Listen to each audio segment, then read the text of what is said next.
uNkulunkulu akakulona uphile uphushe uphumelele kama upastor channel inflict inamba yami ngifisa ukuthi isethe kuphela umuntu oyimember channel uma ungene member angikuthokozeli ukuthi uyisimthele inamba le namba ke uyisebenzisa kuphela ukufona le ukuthi abantu bengu-WhatsApp angithandi ufona from 9 to 5 kuphela abantu ke baye bengifonele ebusuku bengifonele ekuseni angithandi lokho fona from Monday to Friday ngesonto ngisesontweni abantu bengifonele ngesonto angithandi lokho sibheka la siphilisiwe Moyo 8748 uthi sawubona baba ngicela ukubuza kushone kuphupha ensimini ukuchiswe lilanga umbila wonke ubheke phansi kushone so uphuphe insimu yombila ishile umbila ubunile kuPaulubi if you dream of crops yabo being bent by the sun or by the heat, whatever. Yeah. So like singakusho. Uma ubona umbila. Okay, one. Ngokujwayelekile uma uphupha umbila, uPaulubi uma ushiswe ilanga. Lokho kusho ukuthi kumele uqaleke ukonga imali ngoba kunesikhathi esibi sendlala nesomiso esizayo. Genesis 4:1 verse 27 izikhwebu ezincane ezishiswe ngumoya wasempumalanga ziyiminyaka eyisikhombisa yendlala.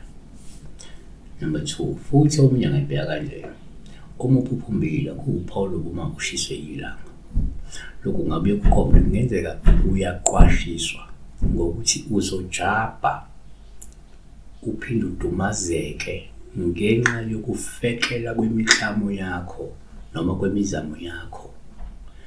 Ngenxa yalokho kumele usifundise ukuyinakekela lemiklamo noma ke lemsebenzi oyenzayo ekuyona efaka imali ngoba uzoshayeka ngakwezemali. Yabo. So futhi into engavela ngoba uyakhombisa ukuthi kungenzeka lokho ozayo ukuzama ukwenza kuzofekela kugcine lokho kufaka into zokungasayifakile inzuzo.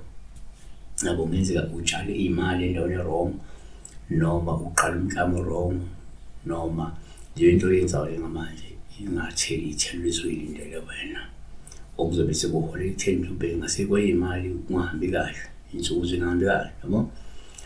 Amakhosi esibili chapter 19 verse 26 abakho abakhe kuyo babe namandla amancane basaba bajabha baba njengotshani basendle nembali notshani obuhlaza nokuluhlaza ezimpahleni zezindlu namabele ahamukile engakakhuli noma ke amabele ashile engakakhuli. So number 3 kwesinye isikhathi ke uma uphuphumbila kungaba uphawu olungaba lobe umoshiswe ilanga olusho kulento ngenzeka abantu obashumayelayo abantu obanikeza imfundiso ngoNkulunkulu bazokuwa ekholweni noma abantu baholayo ebandleni bazokuwa ekholweni bazodlika ibali ekholweni bazogive up ekholweni baphosa ithawula ekholweni ngenxa yelinye enkulu noma ke ngenxa yevivinyo ezinzima. NgokaMathewu 13 verse 5 kepha enye yawela entwaleni lapho yayingenamhlabathi omningi khona ke yamila amasinyane ukuba ke ingenamhlabathi ojulileyo kodwa ke seliphumile ilanga yahwamuka nawo kuba ke ingenampande yabuna.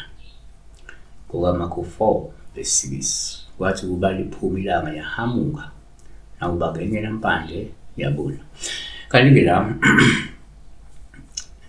4 kuyenzeka uma uphupha umbila ubupholo uma ushiswe ilanga olusho ukuthi kungenzeka abafundi bakho uma unguthisha wena bazofeyila ngenxa yobunzima noma ngenxa yenkinga eyikhona njengamanje. Yabona? Yes, number 5 kungenzeka ubune umbila ngenxa yokuthi kunento eyisifo ezayo. Ngenzeka kukhona umuntu osoba nje ukugula bayugula kanzima kumqhine egcine mhlawumbe engase endele kulamathongo, kodwa ukubuna kombila kuyakhomba ukugula noma isifo kwabantu. Number 5 lo. Siyabonga.